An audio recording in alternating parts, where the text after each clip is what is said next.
What's up, family? Gerald the Bossman here. You're tuned into the Bossman Show on AM 1010, AM 1430, 1055 The King. Let the King out at 105theking.com and the Bossman Show at bossmanshow.com. Hit me up on Instagram, The Bossman Show, Twitter at Bossman Show, and Facebook, Bossman Show. It's the Bossman on your radio. Listen to the Bossman Show with your host, JR, Saturdays at 9 a.m. right here on AM 1010, The King. What's up, good people? BetOnline is your number one source for all your betting needs. The latest odds, lines, and matchup reports for baseball, boxing, golf, and more. BetOnline continues to be the fastest and easiest way to place your wagers, including live betting and your favorite casino and card games available to play right from your phone. Head to the website or use your mobile device to sign up today and get in on the action. Remember to use your promo code BELIEVE, BLEAV, for your 50% welcome bonus on your first deposit. BetOnline, where the game starts.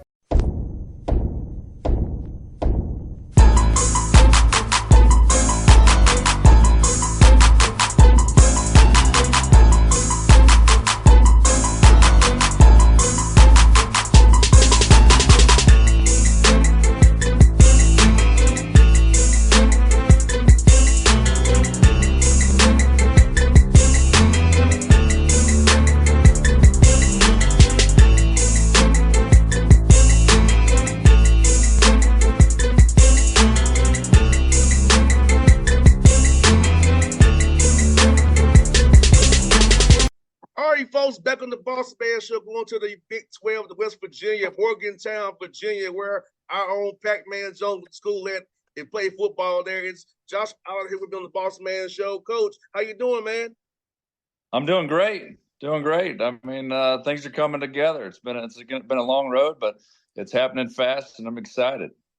And Coach, for you, man, who grinded all these years, man, have different various roles on staffs, man, to finally become a head coach, man. I think you feel after all the hard work that you put in all those years, man. Yeah, I mean, I've sat in about every chair in this office, I tell you that, and about every role here at West Virginia University. And I tell a lot of people, the support I've had here from day one has just been incredible. And to be able to work with a Hall of Fame coach all those years and do every single role and every single responsibility has really gave me a lot of confidence to take on the challenge that has been put in front of me, and I'm excited to take it on. I hear that, Coach. Let me ask you, Coach Eilert, at what point in your basketball journey did you decide you wanted to hop into coaching and start at the bottom and work your way all the way up to the top as you are right now? I'll tell you when. I mean, I knew when I got out of I graduated in 2004 from Kansas State with a finance and marketing degree, and I went right to sitting behind a desk, handing out loans and analyzing people's credit. And every 2 or 3 o'clock in the afternoon, I got that itch, man. I love the game of basketball. I was like, what am I doing with my life? So I said, that's it. I got to figure this out now. I'm young. I got to figure it out now and pursue my passion. And that was basketball. So I went back with my head coach at the time, Jim Woolridge, and he gave me the opportunity and gave me the foot in the door as a GA. And I started as a GA with him. That was unfortunately at the end of his coaching career at K-State, and Coach Huggins came in, and we hit it off from the beginning. And we were there together at K-State for 1 year, and then he turned and took the job here at his alma mater, and I followed him in June of 2007, and I've been here ever since. Yes, indeed. And talk about, working for a Hall of Fame coach every day, see how he moves, how he does things, and how that experience is so invaluable to be around somebody like him. I'm friends with a friend of Coach Huggins, Randy Peels, who's a mentor of mine, Coach Peels. So about being around somebody like Coach Huggins who taught you the way so you can leave this job to you, that you can do the job. You've been around the best to do it. Yeah, he's in terms of a defensive mind, Hugs is second to none, and he was attention to detail on that regard, and that's something I'll always take with me. His defensive presence and the way he handled really getting after people. I don't know if I can coach defense as well as him, but I've been with him 17 years. So a lot of those principles on defense is going to carry with me. And the assistant coaches that I have, all of them have played for Coach Huggins and have been a part of his journey. So they understand what we expect. And, we're going to try to carry on that defensive philosophy, whether we, have the right personnel to really, really get up in people. It's to be determined. But we're excited to kind of, take the reins and take the bull by the horn, so to speak, and get going.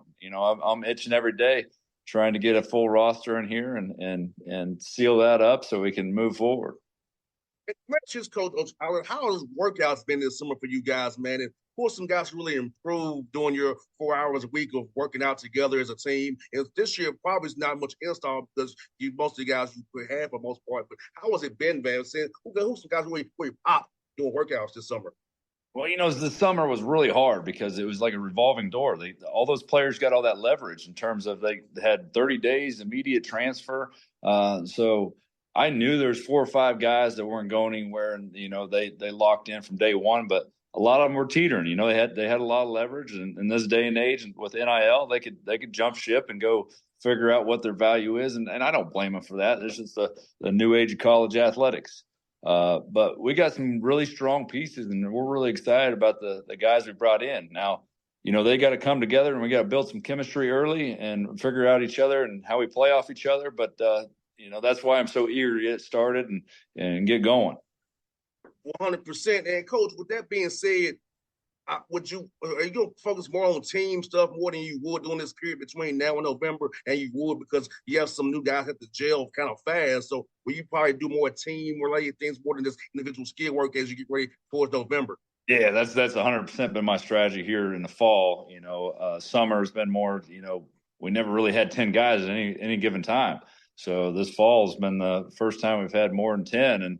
And as soon as you get 11, somebody sprains an ankle or something, you're back to 10 or 9. So anytime I can get more than 10 on the floor at any given time, we're going. We're going as a team, and we're trying to figure this out early. I'm not trying to do too much individual work. I put a lot of emphasis on them guys taking care of their business and acting like professionals and doing that on their own so we can just get going and build that chemistry. And Coach Eilert, for the listeners out here in Atlanta who love basketball, love West Virginia, who give a great base here as well, talk about the pillars of your program, what they're going to be, and the type of young man who you want to become a future mountaineer for the listeners to this interview out here. Well, I've been talking about it to my staff from day one. It's like, let's bring in the right type of guys. Let's, chemistry is huge, and people. I want guys who want to love the game and want to excited to walk across those lines and compete. I want competitors, but I want good people. I want good teammates, and so character and integrity and accountability and all those things are huge to me. So when we're looking at guys, that's the first thing you ask: what type of person he is, because I don't want to bring the wrong guy in here to disrupt the culture. Because we really have a lot of good guys that get along well, and one bad apple can turn the whole bushel of apples. So. That's first and foremost in terms of the way I see things. Let's keep that locker room locked in together, and we'll fight as brothers when we cross those lines. And Coach, you said something so profound to me. When I played, Coach, the best teams I had were the teams where we as the players led. You didn't coach us for energy and effort. When the guys are accountable for their win sprints, getting extra work in, with hitting up a GA, hitting up a coach to work out, because I feel like those teams who do the work without being pushed and prodded are the best teams that I played for, and I know you probably have coached with.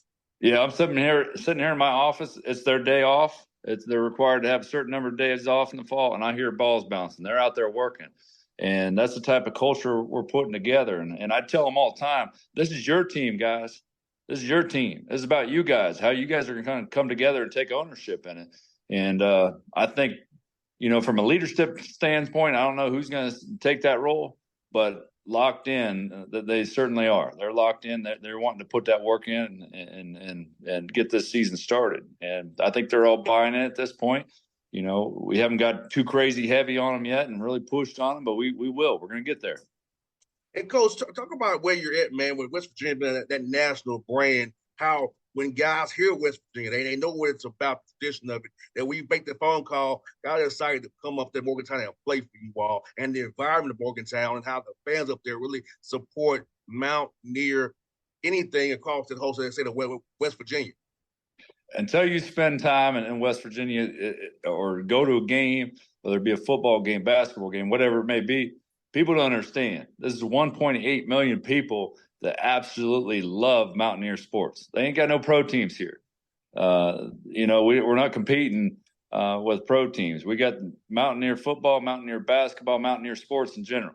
So these guys, when they come in here, they realize their priority, their profile, they're high profile dudes from the beginning because everybody knows who they are. They are the heroes of the state. And that carries a lot of responsibility. I tell them every day, it carries a lot of responsibility because, people are counting on them to represent West Virginia, and West Virginians have a chip on their shoulder. And that's the way we want to play. And Coach, also talk about having that West Virginia degree and with the state being loving the Mountaineers so much, and that they have also internships, networking availabilities. So we all on the ball will end up bouncing for us all one day. But having that great degree from West Virginia, having the state behind you, people who will help push you, it's about being a Mountaineer. About that aspect of it as well, Coach. Oh, those connections are huge, whether it be donor connections. The people, it's more of a family than anywhere I've ever been. Because if you play for West Virginia and you're part of West Virginia University, and they all come back strong. Homecomings are huge here. Guys want to come back. They gravitate in the falls to the football game. They gravitate in the winter to the basketball games. So people take care of their own here more than I've ever seen anywhere else. They really take care of their own. It's a beautiful thing to see. Yes, indeed. And Coach, for listeners in Atlanta who more ACC people, talk about the environment in the Coliseum, man, when you all play those areas, man, how the crazy the fans are. It's like really get a feel for that, how it is up there, man. It's hard to explain, man. When you see 14,000 strong, and you go up to that top seat in the Coliseum, you look down and you reflect on that guy sitting there at the top of that Coliseum and how locked in he is on some of those games, and it's packed to the roof. That energy is to a whole new level, and we feed off that as coaches, as players, and it's a beautiful thing. And it's you explain it to recruits, but they have no idea until they come in here and experience West Virginia basketball and that passion the fan base has here. It's a beautiful thing. I got two more for you, Coach. One on bit. How cool is to see a former alum of West Virginia, Joe Mazzulla, lead the Boston Celtics? What he did in his first year there, man, and leading, and how you all lean on each other, man, as you just been the head coach now to see what he did last year in Boston. It's been great. I mean, Joe was here the first few years that we were here at West Virginia. He was our point guard, led us to the Final Four, led us to a Big East championship. But that's just another testament to how we treat our alumni and our people that gave everything for this program. Joe comes back every summer. He spends a couple of weeks. He just left here. He spent a week or so here in the program, spent time working out in our facilities, spoke to the football team. So he has that connection with us, and having him as a source for me, because he's went through not exactly what I've went through, but a similar situation. So there's a handful of people I can lean on. Joe Mazzulla has always been one, so he's kind of went through the situation that I'm going through, and having him to be there and bounce ideas off of, it's been great for me. Last one for you, Coach. I'll talk about the Big 12, man, and how you all about to get even a bit better basketball conference, in the next few years, man. But talk about the grind and how this from top to bottom. You just know he's not in the Big 12 basketball wise. How far it's about to even get next year and beyond. It's wild. I mean, you look back, you worried that the Big 12 was going to fall apart. Now, I mean, we're as strong as any league in the country, especially in basketball. So, there's going to be new venues, new challenges for everybody in this league. So, not only the 4 teams coming in, the rest of us are trying to figure out, how we navigate the new league. So everybody's kind of got a clean slate, and it's going to be fun. It's going to be fun to take on these new challenges and invite these new members in and start our own traditions and build up new traditions. So we're excited about it. I mean, Big 12 is going places, and it's a great conference to compete in, night out, whether it be football or basketball. So we're sitting pretty with where we're at with the Big 12, and we're excited about that. Well, Coach, man, it's fun to get you having the show, man. I hope you do a great job this year. Hope you keep that job, man, long term, man. I'll be cheering for you, Coach, and all the best luck to you, man. Absolutely. Thank you so much for having me on. I appreciate Coach, it was fun, man. Yeah, man. Take care. What's up, good people? BetOnline is your number one source for all your betting needs. The latest odds, lines, and matchup reports for baseball, boxing, golf, and more. BetOnline continues to be the fastest and easiest way to place your wagers, including live betting and your favorite casino and card games available to play right from your phone. Head to the website or use your mobile device to sign up today and get in on the action. Remember to use your promo code BELIEVE, BLEAV, for your 50% welcome bonus on your first deposit. BetOnline, where the game starts. What's up, family? Jared the Bossman here. You're tuned into the Bossman Show on AM 1010, AM 1430, 1055 The King. Check The King out at 105theking.com and the Bossman Show at bossmanshow.com. Hit me up on Instagram, The Bossman Show, Twitter at Bossman Show, and Facebook, Bossman Show. It's the Bossman on your radio. Listen to the Bossman Show with your host, JR, Saturdays at 9 a.m. right here on AM 1010, The King.